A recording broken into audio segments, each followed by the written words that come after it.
Before there was a Dutch Republic, before the famous Golden Age, and long before the borders of the modern Netherlands were drawn, there was a patchwork of territories known simply as the Low Countries. In the early 16th century, this collection of 17 provinces was the economic beating heart of Northern Europe. Cities like Antwerp, Ghent and Amsterdam were booming hubs of global trade, art and industry. The people here were wealthy, highly educated, and fiercely proud of their local traditions and self-governance.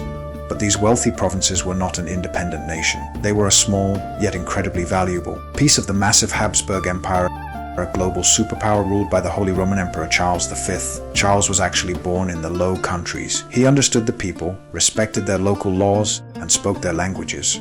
But when Charles abdicated his throne in 1555, he handed control of the region to his son, King Philip II of Spain. Unlike his father, Philip II was raised in Spain. He didn't speak Dutch or French, he rarely visited the Low Countries, and he had no interest in their local traditions. Philip wanted two things: absolute centralized control and the complete eradication of the new Protestant religion that was rapidly spreading across Northern Europe. To achieve this, Philip stationed foreign Spanish troops in the provinces, raised crushing taxes to fund his foreign wars, and unleashed the brutal Spanish Inquisition to hunt down heretics. The wealthy merchants, the local nobles, and the common people of the Low Countries were being pushed to their breaking point.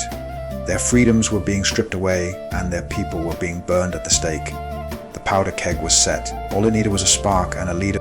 Willem was born on April 24, 1533, at Dillenburg Castle in the town of Dillenburg in what is now Germany. At the time, this region belonged to the complex political world of the Holy Roman Empire. He was not born into obscurity. His family was noble, well-connected, and ambitious. His father was William I, Count of Nassau-Dillenburg. His mother was Juliana of Stolberg, a remarkable woman from a respected noble family. Juliana would become known not only for her intelligence and strength, but also for the enormous family network she helped build. She had many children, and her descendants would influence European politics for generations. Willem was the eldest son of this marriage. From the beginning, he was part of the House of Nassau, a family whose lands and loyalties stretched across borders. This mattered enormously because in the 1500s, identity was not as simple as being Dutch or German in the modern sense. Noble families operated through inheritance, marriage, religion, land, and political alliances. Willem's early world was one of castles, dynastic strategy, and noble expectations. No one could yet know that this child, born in Dillenburg, would one day become the symbol of resistance in the Low Countries. For the first 11 years of his life, Willem's future looked respectable but not extraordinary.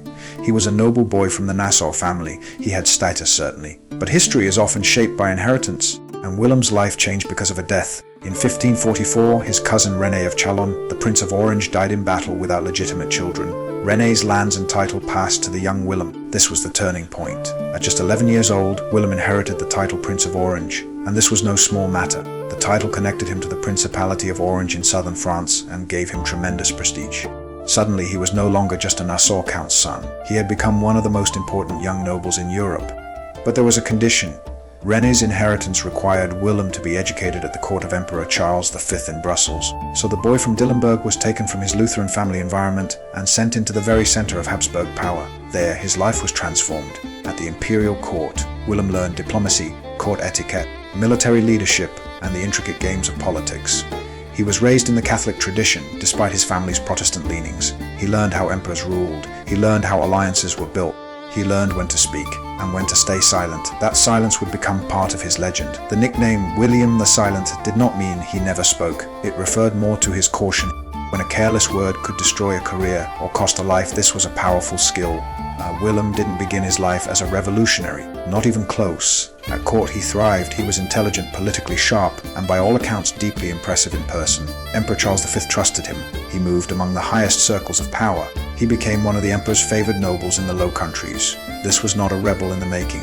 At least not yet. Willem's rise came through inheritance, education, royal favor, and office. He gained land, wealth, influence. He was appointed to major military and political roles, and over time he became a stadtholder, a kind of provincial governor in several important territories in the Netherlands. He was wealthy, respected, powerful, and for a while he served the Habsburg rulers loyally. But beneath the polished surface of the empire, pressure was building. The Netherlands of the 16th century was not one unified country. It was a patchwork of provinces and cities, each fiercely attached to its own rights, traditions, and identity. And the Habsburg rulers, first Charles V, then his son Philip II of Spain, wanted more control, more centralization, more obedience, more religious uniformity. And that is where Willem's path began to change. When Charles V abdicated in 1555, power in the Low Countries passed to Philip II. That transition changed everything. Charles had been born in Ghent. He understood the political culture of the Netherlands. Even if he could be harsh, Philip was different, more rigid, more distant, and to many in the Dutch nobility, far less willing to compromise. He saw religious dissent as something to crush. He saw local privileges as obstacles to royal authority, and he saw opposition not as negotiation, but as defiance. Willem had grown up in a world of court politics, diplomacy, and practical compromise. So as Philip tightened his grip, Willem became increasingly alarmed. At first, he wasn't calling for revolution. He was trying to resist the harshest repression and defend the traditional rights of the provinces and the nobility. But the harder Philip pushed, the harder moderation became. There is a famous story, though historians debate the details, that Willem learned of plans by Catholic rulers to destroy Protestantism by force. Whether every detail is true or not, the story captures something important. Willem came to believe that the crown's policies were pushing the Netherlands toward catastrophe, and slowly, the loyal nobleman became a political opponent.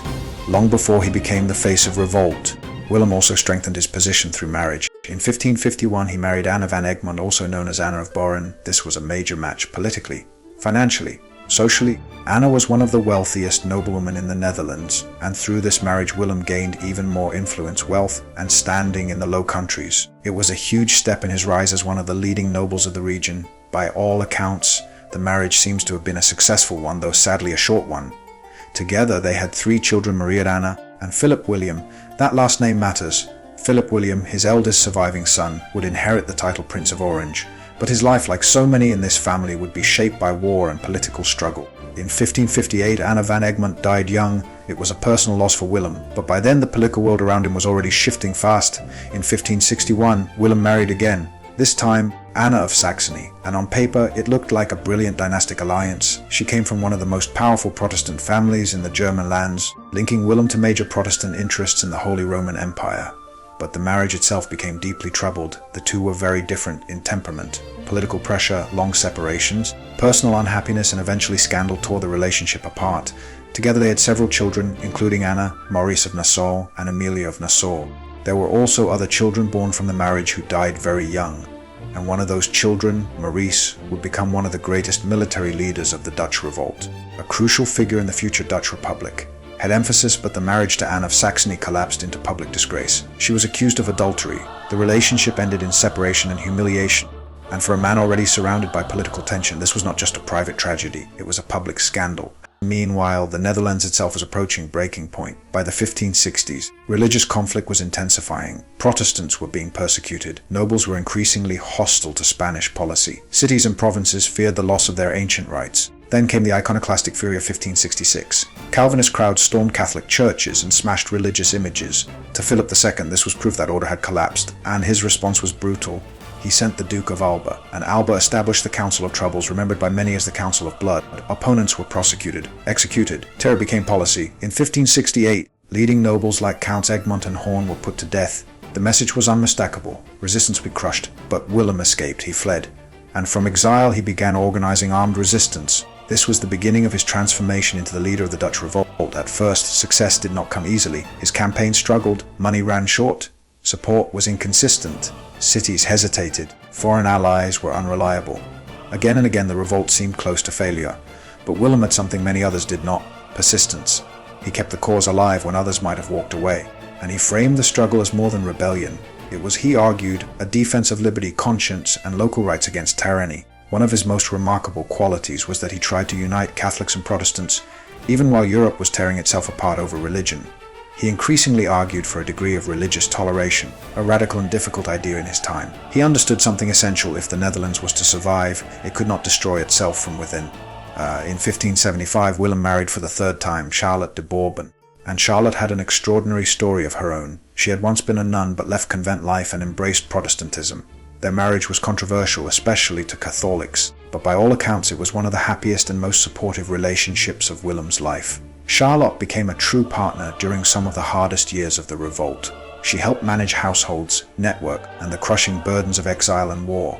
Together they had 6 daughters: Louise Juliana Elizabeth, Catharina Belgica, Charlotte Flandrina, Charlotte Brabantina, and Emilia Louise. These daughters would later marry into important noble and royal families, extending Willem's influence across Europe. But once again, tragedy returned. Charlotte died in 1582, reportedly weakened after caring for Willem following an assassination attempt. Personal sorrow and political danger were never far apart in his life. By the late 1570s and early 1580s, the revolt had become a long and bitter war. Willem was no longer simply protesting royal policy, he had become the symbolic heart of resistance.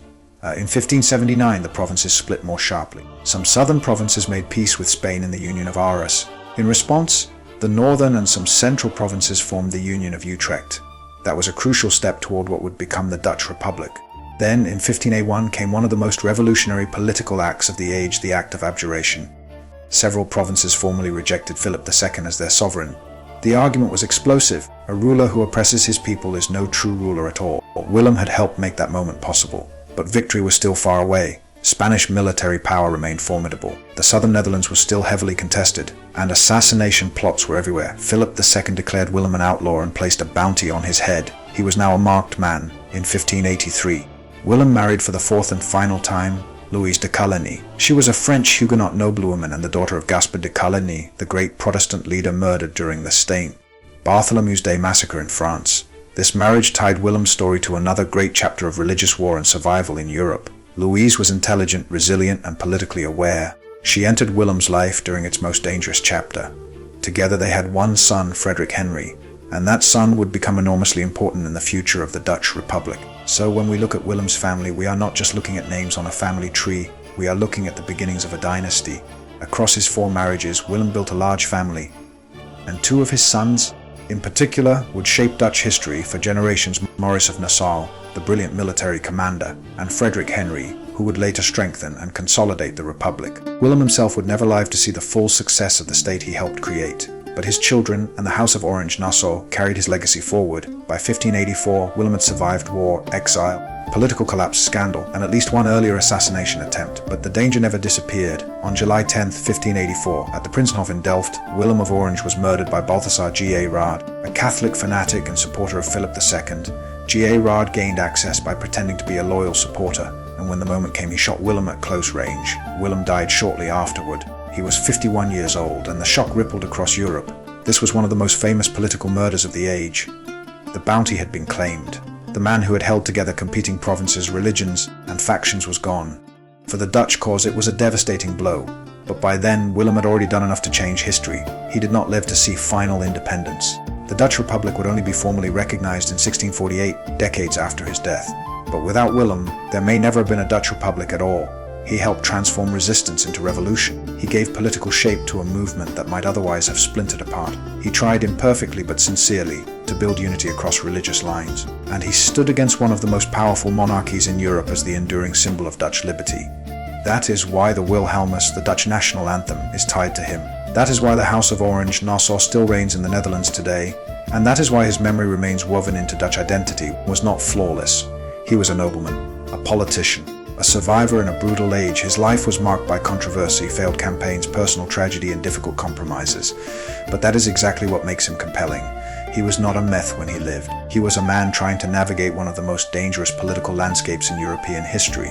And somehow, against overwhelming odds, he became the face of a nation that did not yet fully exist.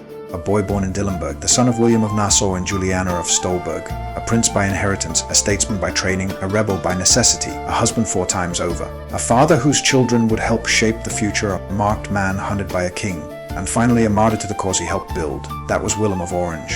And in many ways, his story is where the story of the Netherlands truly begins. If you enjoyed this episode, subscribe and join us for the next chapter in our History of the Netherlands series, because Willem's death did not end the struggle. If anything, it made his cause immortal. In the next episode, we'll look at how the Dutch Revolt continued after Willem's assassination, and how a fragile rebellion became a republic that would one day grow into one of the richest and most powerful trading nations in the world.